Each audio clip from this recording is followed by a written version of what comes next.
Hello students, let's understand the question first. Question कहता है कि हमारे पास दो कंडेंसर्स हैं जिनकी कैपेसिटी C1 और C2 है। इनको हमने पैरेलल में कनेक्ट किया है, तो इन दोनों की इक्विवेलेंट कैपेसिटेंस क्या होगी। देखो, जैसे हमारे पास दो कैपेसिटर है इस तरह से, एक ये कैपेसिटर है जिसकी कैपेसिटेंस C1 है, दूसरा ये कैपेसिटर है जिसकी कैपेसिटेंस C2 के इक्वल है। सपोज इसको हमने एक V वोल्ट की बैटरी के साथ कनेक्ट किया हुआ है इस तरह से। तो देखो, पैरेलल कॉम्बिनेशन में अगर ये बैटरी हमारी V वोल्ट की है, इसका मतलब इस एंड का पोटेंशियल V होगा और इस एंड का पोटेंशियल 0 होगा।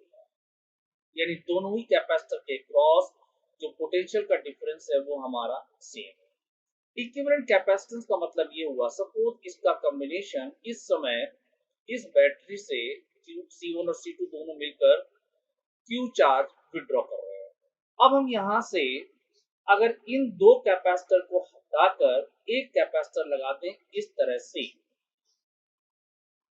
जिसकी कैपेसिटेंस को हमने C कहा है, और इसको हम सेम बैटरी जिसका पोटेंशियल V वोल्ट था उससे कनेक्ट कर दें।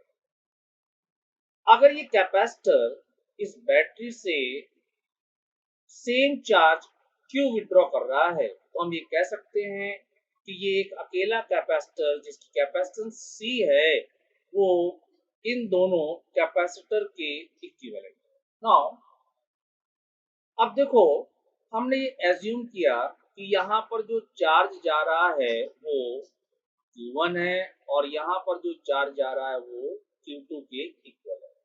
तो फ्रॉम किरचॉफ करंट लॉ हम ये कह सकते हैं कि Q हमारा Q1 प्लस Q2 के इक्वल होगा। अगर हम सेकंड फिगर की बात करें तो सेकंड फिगर से Q हमारा CV के इक्वल होगा और Q1 C1 V1 के, Q2 C2 V2। यानी कि, और यहाँ से तुमको दे रखा है कि जो हमारा V1 है वही हमारा V2 है और वो V के इक्वल है। इसका मतलब ये हुआ कि CV इक्वल है C1 plus C2 times V के। दोनों साइड से V कैंसिल हो जाएगा, सो C की जो वैल्यू आएगी वो C1 प्लस C2 के इक्वल होगी। यही हमारा आंसर होगा। इसका करेक्ट ऑप्शन है option number 1। Hope you understood it well. Best of